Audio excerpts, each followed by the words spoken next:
ஆண்டவராகிய இயேசு கிறிஸ்துவின் இனிய நாமம் மகிமைப்படுவதாக. தினம் ஒரு வார்த்தை என்ற தியானத்திற்கு உங்களை வரவேற்கிறேன். 1 கொரிந்தியர் 9ஆம் அதிகாரம் 26ஆம் வசனம். ஆதலால் நான் நிச்சயமில்லாதவனாக ஓடேன், ஆகாயத்தை அடிக்கிறவனாக சிலம்பம் பண்ணேன். ஆம் பிரியமானவர்களே, இந்த உலகத்தில் எதை குறித்து நிச்சயமில்லாமல் ஓடிக்கொண்டிருந்தாலும் ஆவிக்குரிய வாழ்க்கையில் நிச்சயமில்லாமல் ஓடுவது மிக மிக ஆபத்தானது. அநேகரின் ஆவிக்குரிய வாழ்க்கையில் ஒரு நோக்கமில்லாமல் ஓடிக்கொண்டிருக்கிறார்கள், அல்லது அவர்களின் இலக்கு இந்த உலகத்திற்குரியதாக காணப்படுகிறது.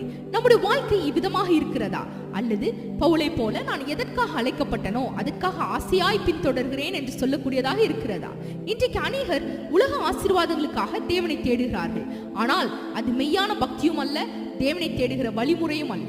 முதலாவது தேவனுடைய ராஜ்யத்தையும் அவருடைய நீதியும் தேடுங்கள், பின்பு இவைகள் எல்லாம் கூட கொடுக்கப்படும் என்று தேவன் அழகாக சொல்லுகிறார். ஆம் பிரியமானவர்களே, ஒருவேளை நாம் உலகத்தின் ஐஸ்வர்யத்தை தேடி பெற்றுக்கொண்டால் அவைகளோடு தேவன் வேதனையும் கூட்ட மாட்டார் என்பதற்கு என்ன நிச்சயம் உண்டு?